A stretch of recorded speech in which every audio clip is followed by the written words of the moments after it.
ಮೂಡಾ ವಿವಾದಕ್ಕೆ ಸಂಬಂಧಿಸಿ ಸಿಎಂ ಸಿದ್ದರಾಮಯ್ಯನವರ ವಿರುದ್ಧ ಪ್ರಾಸಿಕ್ಯೂಷನ್ ನಡೆಸಲು ರಾಜ್ಯಪಾಲ ತಾವರ್ ಚಂದ್ ಗೆಹ್ಲೋಟ್ ಅನುಮತಿ ನೀಡಿರುವುದಕ್ಕೆ ರಾಜ್ಯಾದ್ಯಂತ ಭಾರೀ ವಿರೋಧ ವ್ಯಕ್ತವಾಗುತ್ತಿದೆ.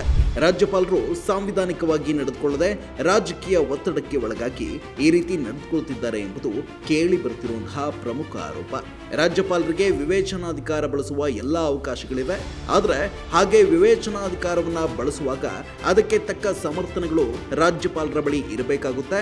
ಈಗಾಗಲೇ ಮಾಜಿ ಮುಖ್ಯಮಂತ್ರಿ ಹಾಲಿ ಕೇಂದ್ರ ಉಕ್ಕು ಮಂತ್ರಿ ಎಚ್.ಡಿ. ಕುಮಾರಸ್ವಾಮಿ ಅವರ ವಿರುದ್ಧದ ಪ್ರಕರಣಕ್ಕೆ ಸಂಬಂಧಿಸಿ ಲೋಕಾಯುಕ್ತ ಪೊಲೀಸರು ಪ್ರಾಸಿಕ್ಯೂಷನ್ಗೆ ಮನವಿ ಸಲ್ಲಿಸಿ 10 ತಿಂಗಳಾಗಿದೆ. ಅದಕ್ಕೆ ಅನುಮತಿ ಕೊಡದ ರಾಜ್ಯಪಾಲರು ಇದೀಗ ದಿಢೀರ್ ಸಿದ್ದರಾಮಯ್ಯನವರ ಪ್ರಕರಣಕ್ಕೆ ಪ್ರಾಸಿಕ್ಯೂಷನ್ ಅನುಮತಿ ನೀಡಿರುವುದು ಈ ಆರೋಪಕ್ಕೆ ಪುಷ್ಟಿ ನೀಡುತ್ತಿದೆ. ಈ ಕುರಿತು ಕಾಂಗ್ರೆಸ್ ಪಕ್ಷ ರಾಜ್ಯಾದ್ಯಂತ ಬೀದಿಗಿಳಿದು ಪ್ರತಿಭಟಿಸುತ್ತಿದೆ. ಇದರ ಜೊತೆಗೆ ನಾಗರಿಕ ಮತ್ತು ಚಿಂತಕ ವಲಯದಿಂದಲೂ ರಾಜ್ಯಪಾಲರ ಈ ನಡೆಗೆ ಸಾಕಷ್ಟು ವಿರೋಧಗಳು ಕೇಳಿಬರುತ್ತಿವೆ.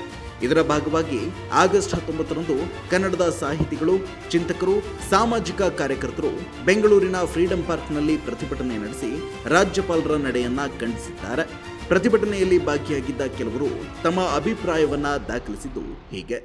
ರಾಜ್ಯಪಾಲರು ತಮ್ಮ ವಿವೇಚನಾ ರಹಿತ ಈ ತೀರ್ಮಾನ ಇದೆಯಲ್ಲ, ಈ ತೀರ್ಮಾನವನ್ನ ಒಕ್ಕೊರಲಿನಿಂದ ಇಡೀ ಸಭೆ ಖಂಡಿಸುತ್ತೆ.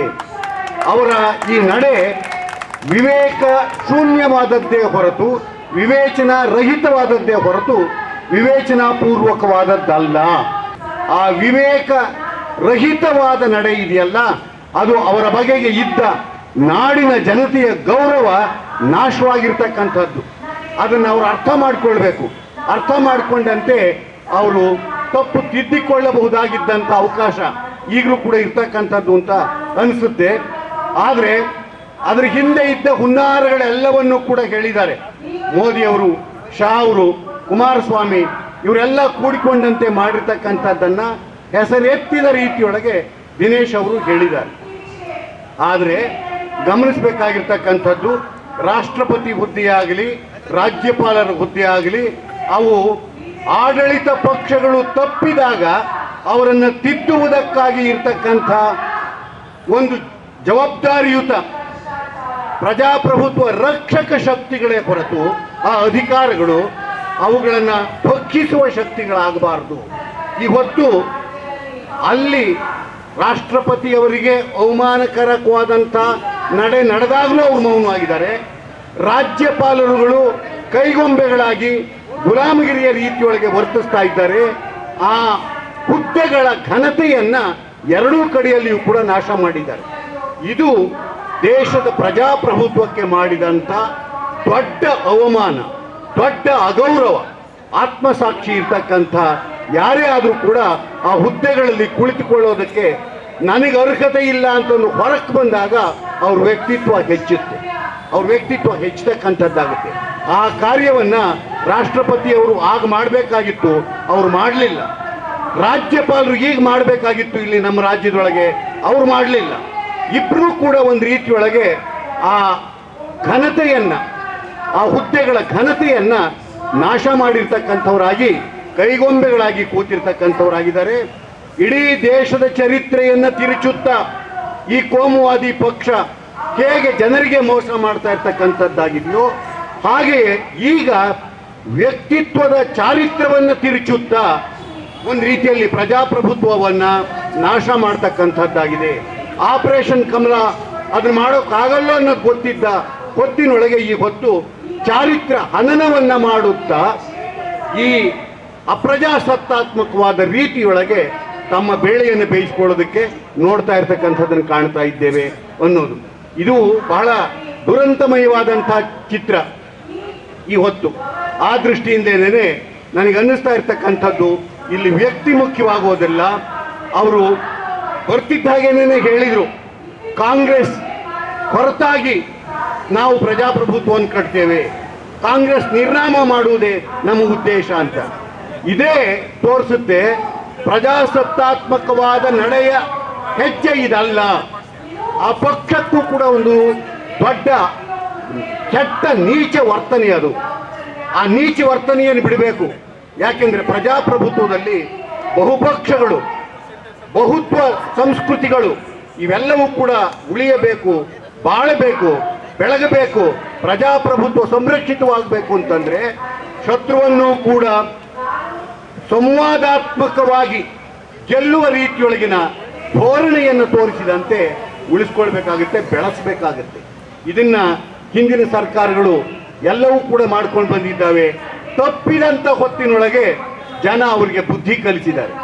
ಈಗಲೂ ಕೂಡ ಈ 10 ವರ್ಷಗಳ ಅವಧಿಯೊಳಗೆ ಅನಧಿಕೃತ ಒಂದು ರೀತಿಯಲ್ಲಿ ಅಘೋಷಿತ ತುರ್ತು ಪರಿಸ್ಥಿತಿಯನ್ನು ಹೇರಿದ ರೀತಿಯಲ್ಲಿ ನಡ್ಕೊಳ್ತಾ ಇರತಕ್ಕಂಥ ಈ ಸರ್ವಾಧಿಕಾರಿ ಧೋರಣೆಯನ್ನು, ನೀಚತನವನ್ನು ನಾವು ಖಂಡಿಸ್ತೇವೆ. ಯಾವ ರೀತಿಯಲ್ಲಿಯೂ ಕೂಡ ಇದನ್ನು ಇಲ್ಲಿಗೆ ಬಿಡೋದಿಲ್ಲ.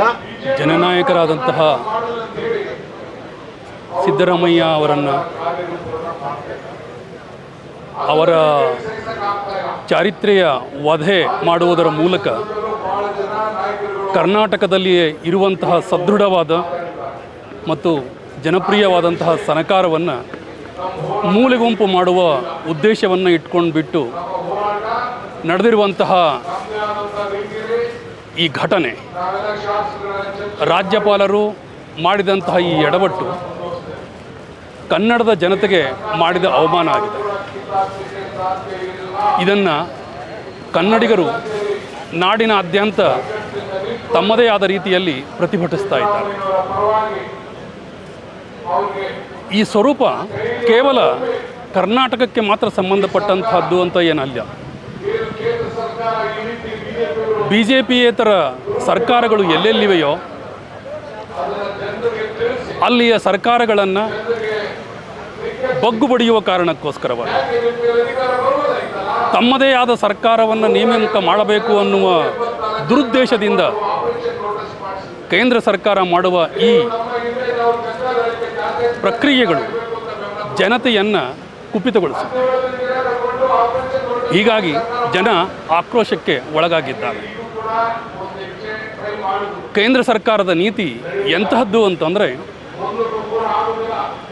ಜನತೆಯ ಎದುರು, ಕ್ಯಾಮ್ರಾದ ಎದುರು ಸಂವಿಧಾನಕ್ಕೆ ಕೈಮುಗಿಯುವ, ಜನತೆಯ ಹಿಂದೆ ಸಂವಿಧಾನವನ್ನು ದಡದ ಅಡಿಗೆ ಹಾಕಿಕೊಂಡು ಕುಳಿತುಕೊಳ್ಳುವ ಪ್ರವೃತ್ತಿ ಇದಾಗಿದೆ ಅನ್ನುವಂಥದ್ದನ್ನು ನಡೆದಿರುವ ಘಟನೆಗಳ ಮೂಲಕ ನಮಗೆ ಇದು ಸಾಬೀತಾಗುತ್ತೆ. ಇದಲ್ಲದೆ ದೇಶದ ಸ್ವಾಯತ್ತ ಸಂಸ್ಥೆಗಳು ಅನ್ನುವಂಥವು ಏನಿವೆಯೋ ಆ ಸ್ವಾಯತ್ತ ಸಂಸ್ಥೆಗಳ ಬೆನ್ನೆಲುಬನ್ನೇ ಮುರಿದು ಬಳಸಿಕೊಳ್ಳುವಂತಹ ಸ್ಥಿತಿ ಮತ್ತು ವಾತಾವರಣ ನಮ್ಮ ದೇಶದಲ್ಲಿ ನಡೀತಾ ಇದೆ.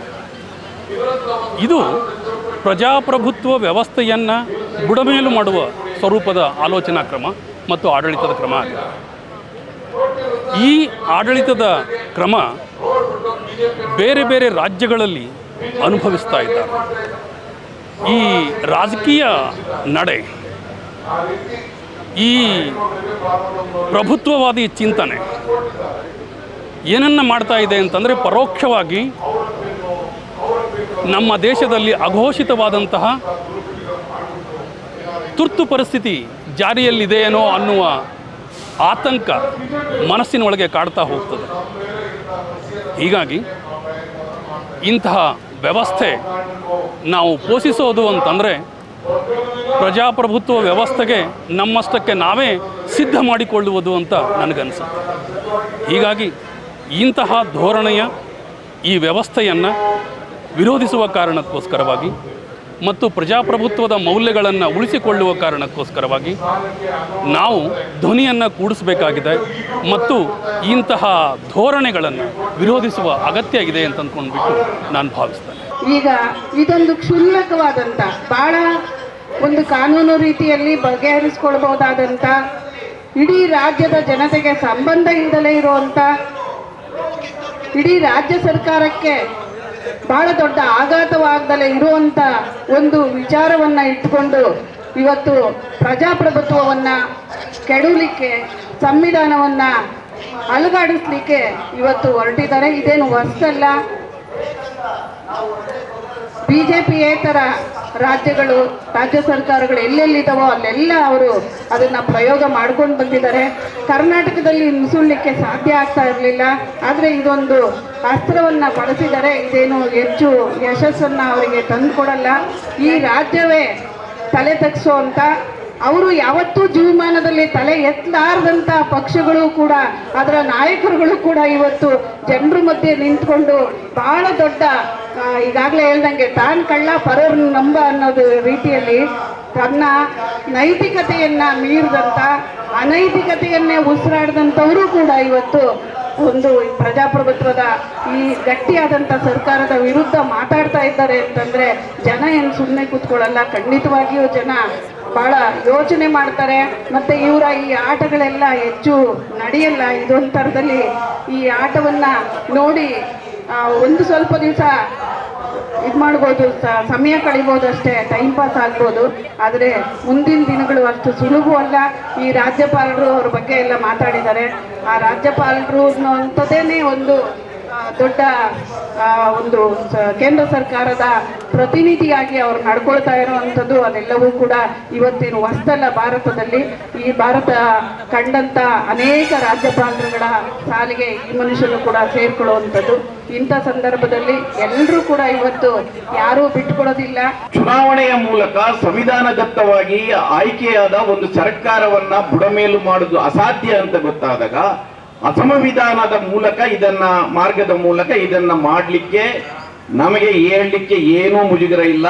ಇದು ನರೇಂದ್ರ ಮೋದಿ ಸರ್ಕಾರ ಮಾಡಿರುವುದು. ನರೇಂದ್ರ ಮೋದಿ ಅವರು ಮತ್ತು ಗೃಹ ಸಚಿವರಾದ ಅಮಿತ್ ಶಾ ಅವರು ಮತ್ತು ಸನ್ಮಾನ್ಯ HD ಕುಮಾರಸ್ವಾಮಿ ಅವರು ಮತ್ತು ಬಿಜೆಪಿಯವರು ಕೂಡಿ ಮಾಡಿದ್ದೆ ಎನ್ನುವುದು ಹೇಳುವುದಕ್ಕೆ ನಾವು ಯಾವುದೇ ಮುಜುಗರ ಪಟ್ಕೊಳ್ಬೇಕು.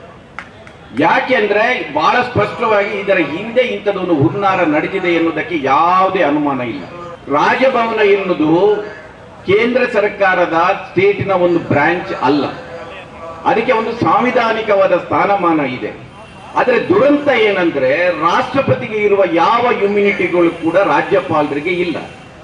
ರಾಷ್ಟ್ರಪತಿಗಳು ಸಂಸದರು ಮತ್ತು ಶಾಸಕರ ಒಟ್ಟು ಮತದಾನದ ಮೂಲಕ ಆಯ್ಕೆಯಾಗ್ತಾರೆ. ಆದರೆ ರಾಜ್ಯಪಾಲರನ್ನು ಯಾವ ಪಕ್ಷ ಅಧಿಕಾರದಲ್ಲಿರುತ್ತೆ ಕೇಂದ್ರ ಸರ್ಕಾರ, ಆ ಪಕ್ಷವೇ ಒಬ್ಬ ರಾಜ್ಯಪಾಲರನ್ನು ತನ್ನ ಏಜೆಂಟ್ ಆಗಿ ರಾಜ್ಯ ಸರ್ಕಾರಕ್ಕೆ ಕಳಿಸುತ್ತೆ. ಇದನ್ನು ಮೆಟ್ಟಿ ನಿಂತವರು ಬಹಳ ಕಡಿಮೆ, ಕೆಲವರು ಮೆಟ್ಟಿ ನಿಂತಿದ್ದಾರೆ. ತಾವರ್ ಚಂದ್ ಗೆಹ್ಲೋಟ್ ಅವರು ಒಂದು ತಳ ಸಮುದಾಯಕ್ಕೆ ಸೇರಿದವರು. ಅವರ ಮೆಟ್ಟಿ ನಿಲ್ಲುವ ಧೈರ್ಯವನ್ನು ತೋರಿದರೆ ಅವರ ಇತಿಹಾಸದಲ್ಲಿ ಅವರಿಗೆ ಒಂದು ಜಾಗ ಇರ್ತಾ ಇತ್ತು.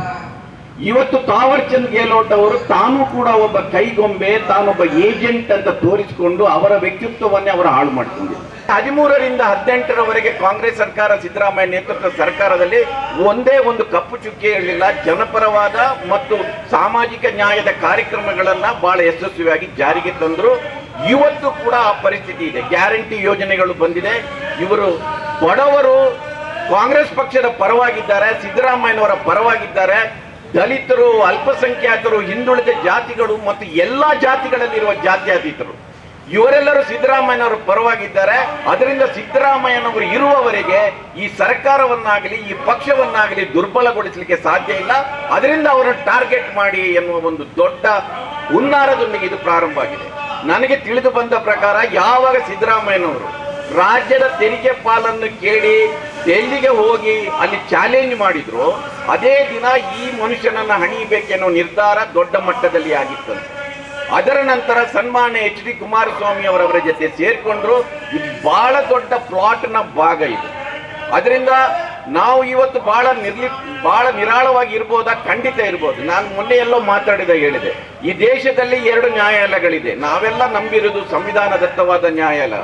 ಆ ನ್ಯಾಯಾಲಯದ ಪ್ರಕಾರ ನಡೆದ್ರೆ ಇವತ್ತ ನಾಳೆ ಹೈಕೋರ್ಟ್ ಅಲ್ಲಿ ಪ್ರಾಸಿಕ್ಯೂಷನ್ ಪ್ರಶ್ನೆ ಮಾಡಿ ಏನು ಅರ್ಜಿ ಸಲ್ಲಿಸುತ್ತಾರೆ, ನ್ಯಾಯಮೂರ್ತಿಗಳು ಸಂವಿಧಾನದತ್ತವಾಗಿ ನಡ್ಕೊಂಡ್ರೆ ಅದನ್ನು ಮೊದಲೇ ಕಿತ್ತಾಕೊಂಡು. ಯಾಕೆಂದ್ರೆ ಈ ದೂರಿನಲ್ಲಿ ಆಗ್ಲೇ ಮಾತಾಡಿದವರು ಹೇಳಿದ್ದಾರೆ, ಸಿದ್ದರಾಮಯ್ಯನವರ ನೇರ ಪಾಲುಗಾರಿಕೆ ಯಾವುದೂ ಇಲ್ಲ. ಅವರ ಅಧಿಕಾರದಲ್ಲಿದ್ದಾಗ ಆಗಲಿಲ್ಲ, ಅವರ ಸಿಗ್ನೇಚರ್ ಆಗಿಲ್ಲ, ಇಲ್ಲದಿದ್ದರೆ ಯಾವುದೇ ಒಂದು ನೋಟಿಗೆ ಫೈಲ್ಗೆ ಸೈನ್ ಹಾಕಿಲ್ಲ, ಏನೂ ಇಲ್ಲ. ನನಗೆ ಆಶ್ಚರ್ಯ ಆಗುವುದು ಏನಂದ್ರೆ, ಬಹಳ ಹಿಂದೆ 1935ಕ್ಕೆ ಒಂದು ಪ್ಲಾಟ್ ಒಬ್ಬ ದಲಿತ ಕುಟುಂಬಕ್ಕೆ ಆಗಿರುತ್ತೆ.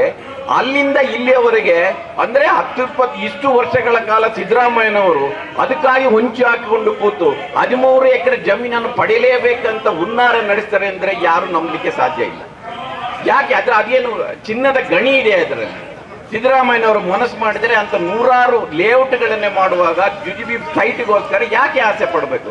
ಅವರಾಗಲಿ ಅವರ ಶ್ರೀಮಂತರಾಗಲಿ ಯಾಕೆ ಆಸೆ ಪಡಬೇಕು? ಅದರಿಂದ ಬಹಳ ಸ್ಪಷ್ಟವಾಗಿ ಇದರಲ್ಲಿ ಯಾವ ಎವಿಡೆನ್ಸ್ಗಳಿಲ್ಲ. ಇದು ಕೇಂದ್ರ ಸರ್ಕಾರದ ಬಹಳ ದೊಡ್ಡ ಮಟ್ಟದ ಒಂದು ಹುನ್ನಾರ ನಡೀತಾ ಇದೆ. ಇದರ ಬಗ್ಗೆ ದನಿ ಎತ್ತದೇ ಇದ್ರೆ ನಾವು ಇದು ಇಲ್ಲಿಗೆ ನಿಲ್ಲುವುದಿಲ್ಲ. ಈ ಬ್ಯಾಟಲ್, ಈ ಯುದ್ಧ ಇಲ್ಲಿಗೆ ನಿಲ್ಲುತ್ತೆ ನನಗೆ ಅನಿಸುವುದಿಲ್ಲ.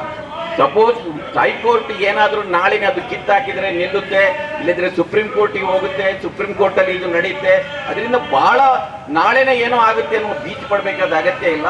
ಆದರೆ ನಮ್ಮ ಈ ಹೋರಾಟದ ಕಿಚ್ಚು ಇಲ್ಲಿಗೆ ಬರೋದು ನಿರಂತರವಾಗಿ ಇದ್ರೆ ಮಾತ್ರ ನಾವು ಒಂದು ಒತ್ತಡವನ್ನು ಹೇರ್ತಾ ಪ್ರಜಾಪ್ರಭುತ್ವವನ್ನು ರಕ್ಷಣೆ ಮಾಡಲಿಕ್ಕೆ ಸಾಧ್ಯ ಆಗ್ಬೋದು ಅಂತ ನಾವೆಲ್ಲರೂ ತಿಳ್ಕೊಳ್ಬೇಕು. ಪ್ರಜಾಪ್ರಭುತ್ವದ ಅನುಗುಣವಾಗಿ ಸಾಂವಿಧಾನಿಕವಾಗಿ ಚುನಾವಣೆ ಆಗಿರ್ತಕ್ಕಂಥ ಈ ಸರ್ಕಾರವನ್ನು ಅಸ್ಥಿರಗೊಳಿಸ್ತಕ್ಕಂಥ ಒಂದು ಪ್ರಯತ್ನ ನಡೀತಾ ಇದೆ ಅಂತಕ್ಕಂಥದ್ದು ಒಂದು ಭಾಳ ಮುಖ್ಯವಾದ ಒಂದು ವಿಷಯ. ಇದನ್ನು ಯಾವುದೋ ಒಂದು ಅಡ್ಡದಾರಿಯಲ್ಲಿ ಸಾಂವಿಧಾನಿಕವಾಗಿ ಚುನಾಯಿತರಾಗಿರ್ತಕ್ಕಂಥ ಸರ್ಕಾರವನ್ನು ಅಸ್ಥಿರಗೊಳಿಸ್ತಕ್ಕಂಥ ಕೆಲಸ ಅಂತಕ್ಕಂಥದ್ರಲ್ಲಿ ಅನುಮಾನ ಇಲ್ಲ. ಮೇಲ್ನೋಟಕ್ಕೆ ಆ ಥರ ಕಾಣ್ತಾ ಇದೆ. ಯಾಕೆ ಅಂತ ಹೇಳಿದರೆ ಇದರಲ್ಲಿ ಒಬ್ಬ ಖಾಸಗಿ ವ್ಯಕ್ತಿ ಕೊಟ್ಟಿರ್ತಕ್ಕಂಥ ದೂರಿನ ಮೇಲೆ ಅದನ್ನು ಸರಿ ತಪ್ಪು ಅಂತ ಯೋಚನೆ ಮಾಡ್ದೇ ಏಕದಿನದಲ್ಲಿ ಅದಕ್ಕೆ ನೋಟಿಸ್ ಕೊಟ್ಟಿರ್ತಕ್ಕಂಥದ್ದು ಒಂದು ಉದಾಹರಣೆ ಕಾಣ್ತದೆ. ಮೇಲಾಗಿ ಇದೇ ತರಹ ಬೇರೆಯವರು ವಿರುದ್ಧವಾಗಿರ್ತಕ್ಕಂಥ ಅನೇಕ ಅರ್ಜಿಗಳು ಇವತ್ತು ಗವರ್ನರ್ ಮುಂದೆ ವಿಚಾರಣೆಗೆ ಇರ್ತಕ್ಕಂಥದ್ದು ಎಲ್ಲ ಸಾರ್ವಜನಿಕವಾಗಿ ಗೊತ್ತಿರ್ತಕ್ಕಂಥ ವಿಷಯ. ಅದು ಯಾವುದಕ್ಕೂ ತೀರ್ಮಾನ ತಗೊಳ್ಳದೇ ತರಾತುರಿಯಲ್ಲಿ ಸಿದ್ದರಾಮಯ್ಯನ ಮೇಲೆ ಮಾತ್ರ ಇದನ್ನು ತೊಗೊಂಡಿರ್ತಕ್ಕಂಥದ್ದು ಎಷ್ಟರ ಮಟ್ಟಿಗೆ ಸರಿ ಅಂತಕ್ಕಂಥದ್ದು ಇವತ್ತು ಸಾರ್ವಜನಿಕರ ಅಭಿಪ್ರಾಯ. ನಂತರದಲ್ಲಿ ನಾವೀಗ ನೋಡಿರ್ತಕ್ಕಂಥದ್ರಲ್ಲಿ ಈಗ ಬಂದಿರತಕ್ಕಂಥ ಇದು ಮಾಹಿತಿಯ ಪ್ರಕಾರ ಇದರಲ್ಲಿ ಸಿದ್ದರಾಮಯ್ಯನವರು ಯಾವುದೇ ರೀತಿಯ ಅವರು ಜಮೀನಿನ ಮಾಲೀಕರು ಅಲ್ಲ, ಅವರ ಜಮೀನನ್ನು ಪಡೆದಿಲ್ಲ, ಅವರಿಗೆ ಪರಿಹಾರನೂ ಅವ್ರಿಗೆ ಕೊಟ್ಟಿಲ್ಲ, ಅವರು ಯಾವುದೇ ರೀತಿಯಲ್ಲಿ ಇದರಲ್ಲಿ ಭಾಗಿಯಾಗಿಲ್ಲ. ಭಾಗಿ ಆಗಿರೋದಕ್ಕೆ ಇವತ್ತಿನವರೆಗೂ ಮೇಲ್ನೋಟಕ್ಕಾದರೂ ಕೂಡ ಇವತ್ತಿನವರೆಗೂ ಯಾವುದಾದ್ರೂ ದಾಖಲೆಗಳು ಇರಬೇಕಾಯಿತು, ಇವರು ಪಾತ್ರ ಇದೆ. ಆಗ ಮಾತ್ರ ನಮ್ಮ ಅಭಿಪ್ರಾಯದಲ್ಲಿ ಅವ್ರ ಮೇಲೆ ಯಾವುದೇ ರೀತಿಯ ಪಿಟಿಷನ್ನು ಕಂಪ್ಲೇಂಟು ಕೊಡೋದಕ್ಕೆ ಸಾಧ್ಯತೆ ಇರ್ತಕ್ಕಂಥ ಕಾನೂನು ವ್ಯವಸ್ಥೆನಿಲ್ಲ ಅಂತಕ್ಕಂಥದ್ದು ನಮ್ಮಗಳ ಅಭಿಪ್ರಾಯ.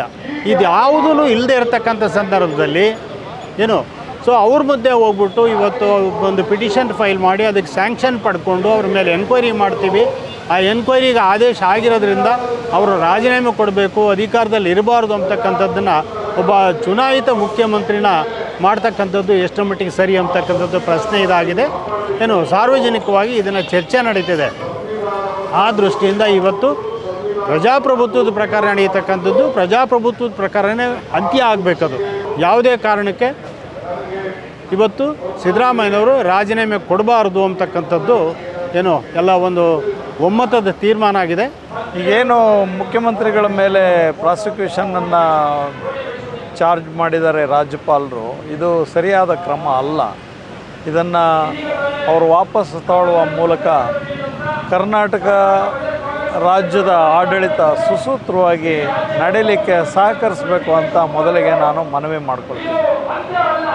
ಸಾಮಾನ್ಯವಾಗಿ ಯಾರಿಗೇ ಆದ್ರೂ ಇದರಲ್ಲೇನೋ ತಪ್ಪಾಗಿದೆ, ಇದೇನೋ ಭಾಳ ವಿಚಿತ್ರವಾದ ಭ್ರಷ್ಟಾಚಾರ ನಡೆದಿದೆ ಅಂತ ಅನ್ನಿಸ್ಬೋದು ಮೇಲ್ನೋಟಕ್ಕೆ. ಆದರೆ ನಾನು 1983ನೇ ಇಸ್ವಿಯಿಂದ ಸಿದ್ದರಾಮಯ್ಯನವ್ರನ್ನ ಭಾಳ ಹತ್ತಿರದಿಂದ ಬಲ್ಲೆ.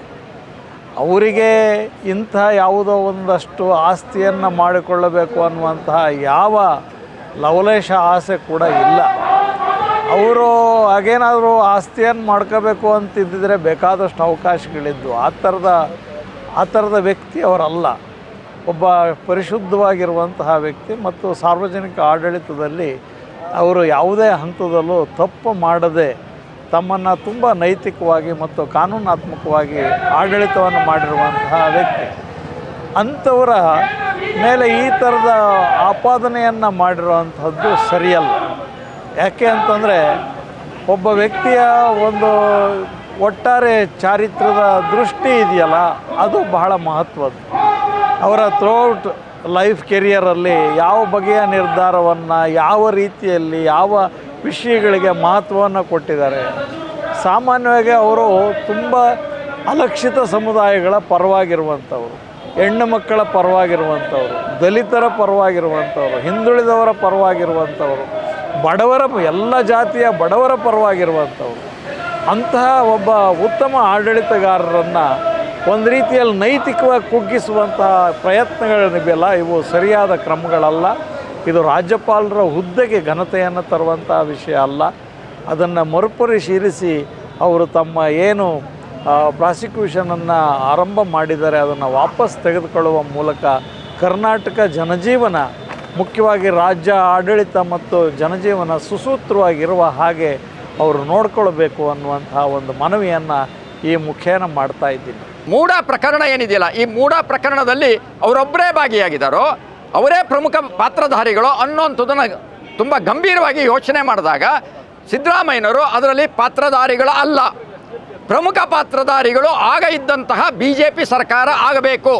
ಅಷ್ಟು ಮಾತ್ರ ಅಲ್ಲ, ಅದರ ಜೊತೆಯಲ್ಲಿ ಮೂಡಾದಲ್ಲಿ ಇರುವಂತಹ ಅನೇಕ ಶಾಸಕರು ಮತ್ತು ಮೈಸೂರಿನಲ್ಲಿರುವಂತಹ ಅನೇಕ ಶಾಸಕರು ಮತ್ತು ನಗರಸಭೆಯ ಸದಸ್ಯರು ಕೂಡ ಈ ಒಂದು ಮೂಡಾದ ಅಕ್ರಮದಲ್ಲಿ ಭಾಗಿಯಾಗಿರುವಂಥವ್ರು ಅನೇಕರಿದ್ದಾರೆ.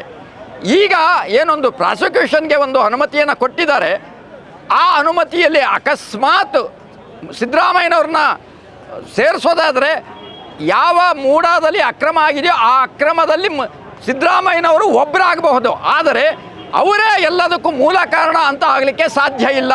ಅವತ್ತು ಇದ್ದಂಥದ್ದು BJP ಸರ್ಕಾರ, BJPಯ ಮುಖ್ಯಮಂತ್ರಿಗಳು, ಆಗ ಇದ್ದಂತಹ ಮೂಡಾದ ಅಧ್ಯಕ್ಷರು, ಆಗ ಅದರಲ್ಲಿದ್ದಂತಹ ಸದಸ್ಯರುಗಳು, ಅವರೆಲ್ಲರೂ ಕೂಡ ಇದರಲ್ಲಿ ಪಾತ್ರಧಾರಿಗಳಾಗಬೇಕು. ಈ ವಿಚಾರವನ್ನು ಮಾನ್ಯ ಕೇಂದ್ರ ಸಚಿವೆಯಾಗಿರುವಂಥ ಶೋಭಾ ಕರಂದ್ಲಾಜೆ ಅವರು ಆಫ್ ದಿ ರೆಕಾರ್ಡ್ ಅಂದ್ಕೊಂಡು ಹೇಳ್ತಾರೆ. ಅದು ವಿಡಿಯೋದಲ್ಲಿ ರೆಕಾರ್ಡ್ ಆಗಿದೆ. ಇದರಲ್ಲಿ ಎಲ್ಲ ಪಕ್ಷಗಳ ಅನೇಕ ಶಾಸಕರು ಸೇರಿದಂಗೆ ಅನೇಕರಿದ್ದಾರೆ ಅನ್ನೋಂಥ ಮಾತನ್ನು ಹೇಳಿದ್ದಾರೆ. ಹಾಗಿದ್ದಾಗ ಎಲ್ಲರನ್ನ ಬಿಟ್ಟು ಕೇವಲ ಸಿದ್ದರಾಮಯ್ಯನವರನ್ನೇ ಇದರಲ್ಲಿ ಟಾರ್ಗೆಟ್ ಮಾಡಿ ಅವರನ್ನು ಬಿಂಬಿಸಿಕೊಂಡು ಯಾಕೆ ಮಾಡ್ತಾ ಇದ್ದಾರೆ ಈ ಒಂದು ಪ್ರಾಸಿಕ್ಯೂಷನ್ ಅನುಮತಿ ಅನ್ನೋಂಥದ್ದು ಅತ್ಯಂತ ಮುಖ್ಯವಾದ ಪ್ರಶ್ನೆ. ಗುತ್ತಿಗೆದಾರರಿಗೆ ಹಣ ಕೊಡುವಂಥ ವಿಚಾರಕ್ಕೆ ಸಂಬಂಧಪಟ್ಟಂತೆ ಬಸವರಾಜ ಬೊಮ್ಮಾಯಿಯವರ ಮೇಲೆ ಆರೋಪಗಳಿದ್ದಾವೆ. ಈ ರೀತಿ 40% ಇರ್ಬೋದು, ಕೊರೋನಾ ಸಂದರ್ಭದ ಇದಿರಬಹುದು, ಔಷಧಿಯ ವಿಚಾರಗಳಿರ್ಬೋದು, ಹೀಗೆ 10 ಹಲವುಗಳು ಆರೋಪಗಳು ಇದ್ದಾಗಲೂ ಕೂಡ ಇಂತಹ ದೂರುಗಳನ್ನು ನಾನೇ ರಾಜ್ಯಪಾಲರಿಗೆ ಕೊಟ್ಟಾಗಲೂ ಕೂಡ ಇದೇ ರಾಜ್ಯಪಾಲರಿಗೆ ನಾನು ಕೊಟ್ಟಿದ್ದೀನಿ, ನನ್ನ ದೂರುಗಳಿಗೆ ಯಾಕೆ ಇವರು ಕಾನೂನು ಕ್ರಮಕ್ಕೆ ಮುಂದಾಗಲಿಲ್ಲ ಅನ್ನೋಂಥ ಪ್ರಶ್ನೆಯನ್ನು ರಾಜ್ಯಪಾಲರಿಗೂ ಕೇಳ್ತಾ, ಇವತ್ತು ಏನೊಂದು ಸಿದ್ದರಾಮಯ್ಯನವರ ವಿರುದ್ಧ ನೀವು ಪ್ರಾಸಿಕ್ಯೂಷನ್ಗೆ ಅನುಮತಿಯನ್ನು ಕೊಟ್ಟಿದ್ದೀರಿ, ಇದು ಅಸಂವಿಧಾನಿಕ ಮತ್ತು ಪಕ್ಷಪಾತ. ಮತ್ತು ನಿಮ್ಮ ನಡೆ ಇದೆಯಲ್ಲ, ಇದು ಎಲ್ಲೋ ಒಂದು ಕಡೆ ಗುಲಾಮಗಿರಿಯ ನಡೆಯಂತ ಕಂಡು ಬರ್ತಾ ಇದೆ. ರಾಜ್ಯಪಾಲರು ಅಂದರೆ ರಾಜ್ಯದ ಜನತೆಯನ್ನು ಪಾಲಿಸಬೇಕೇ ವಿನಃ ಯಾವನೋ ಒಬ್ಬ ವ್ಯಕ್ತಿಗೆ, ಯಾವನೋ ಒಬ್ಬ ರಾಜಕಾರಣಿಗೆ ನೀವು ಅವರನ್ನು ಪಾಲನೆ ಪೋಷಣೆ ಮಾಡುವಂಥದ್ದು ಇದು ಅತ್ಯಂತ ಅಸಂವಿಧಾನಿಕ, ಪಕ್ಷಪಾತ ಮತ್ತು ಅನೈತಿಕ ನಡೆಯಾಗಿದೆ. ಇಂತಹ ಅನೈತಿಕತೆಯಿಂದ ನಿಮ್ಮ ಹೆಸರು ಇವತ್ತು ಕೇವಲ BJPಯವರ ದೃಷ್ಟಿಯಲ್ಲಿ ನೀವು ಹೀರೋ ಆಗಬಹುದು, ಆದರೆ ಈ ರಾಜ್ಯದ ಜನತೆಯ ದೃಷ್ಟಿಯಲ್ಲಿ ನೀವು ಝೀರೋ ಆಗಿದ್ದೀರಿ. ಇದು ಈಗಾದರೂ ಎಚ್ಚೆತ್ತುಕೊಳ್ಳಿಕ್ಕೆ ಒಂದು ಅವಕಾಶ ಇದೆ. ನೀವು ಕೊಟ್ಟಿರುವಂಥ ಪ್ರಾಸಿಕ್ಯೂಷನನ್ನು ಹಿಂಪಡಿರಿ. ಸೀನಿಯಾರಿಟಿ ಮೇಲೆ ಯಾವ ಅಕ್ರಮಗಳು, ಯಾವ ಆರೋಪಗಳು ಬಂದಿದೆ, ಯಾವ್ಯಾವ ದೂರು ಬಂದಿದೆ, ನನ್ನಂತಹ ಪ್ರಾಮಾಣಿಕ ಕಾರ್ಯಕರ್ತರು ನಿಮಗೆ ದೂರು ಕೊಟ್ಟಿದ್ದೀವಿ, ಅದನ್ನೆಲ್ಲ ತೆಗೆಸಿ ಅದರ ಆಧಾರದ ಮೇಲೆ ನೀವು ಪ್ರಾಸಿಕ್ಯೂಷನ್ ಯಾರೇ ಇದ್ದರೂ ಅವ್ರ ಮೇಲೆ ಮಾಡಿಸುವುದು ಒಳ್ಳೆಯದು. ಅಕಸ್ಮಾತ್ ಸಿದ್ದರಾಮಯ್ಯನವ್ರದ್ದಿದ್ದರೆ ಅವ್ರದ್ದು ಮಾಡಿ, ಆದರೆ ಇಲ್ಲಿ ಪಕ್ಷಪಾತ, ಬೇಜವಾಬ್ದಾರಿ ಇಲ್ಲದಂತೆ ನಿಮ್ಮ ನಡೆ ಇರಬೇಕಾಗಿತ್ತು, ಅದು ಕಾಣ್ತಾ ಇಲ್ಲ. ಇದರಿಂದ ನಿಮ್ಮ ಗೌರವಕ್ಕೆ ಧಕ್ಕೆ ಬಂದಿದೆ. ನಿಮಗೆ ಬಂದರೆ ತೊಂದರೆ ಇಲ್ಲ, ಆದರೆ ರಾಜ್ಯಪಾಲ ಹುದ್ದೆಗೆ ಬಂದಿರುವಂಥದ್ದು ಅತ್ಯಂತ ಅಪಮಾನ ಮಾಡ್ತಾ ಇರುವಂಥ ಸಂಗತಿ. ದೇಶವನ್ನು ಉಳಿಸ್ಕೊಳ್ಳಲಿಕ್ಕೆ ನಾವು ಬದ್ಧರಾಗಬೇಕಾಗಿದೆ. ಕೇವಲ ನಾವು ಮಾತಾಡುವಾಗದಲ್ಲ, ಇನ್ನು ಮುಂದೆ ನಾವು ಬಂಗಾಳವನ್ನು ಮಾದರಿಯಾಗಿ ಇಟ್ಕೋಬೇಕಾಗುತ್ತೆ. ಒಂದು ಚಳುವಳಿಯನ್ನು ಉಗ್ರವಾಗಿ ರೂಪಿಸಬೇಕಾಗಿದೆ. ಯಾಕೆಂದರೆ ಪ್ರಜಾಪ್ರಭುತ್ವ ರಾಷ್ಟ್ರದಲ್ಲಿ ಮೋದಿ ಅಂತ ಒಬ್ಬ ಅನಾಗರಿಕ ಅಂತ ಹೇಳ್ಬೋದು ಅವ್ರನ್ನ ನಾವು ಸಹಿಸ್ಕೊಂಡು ಬಂದಿದ್ದೀವಿ. ಅಂಥ ಸಂದರ್ಭದಲ್ಲಿ ನಾವು ಕೆಲವು ನಿರ್ಣಯಗಳನ್ನು ಇವಾಗ ತಗೊಳ್ಬೇಕಾದಂಥ ಪ್ರಜಾಪ್ರಭುತ್ವ ದೃಷ್ಟಿಯಲ್ಲಿ ಅಗತ್ಯ ಇದೆ.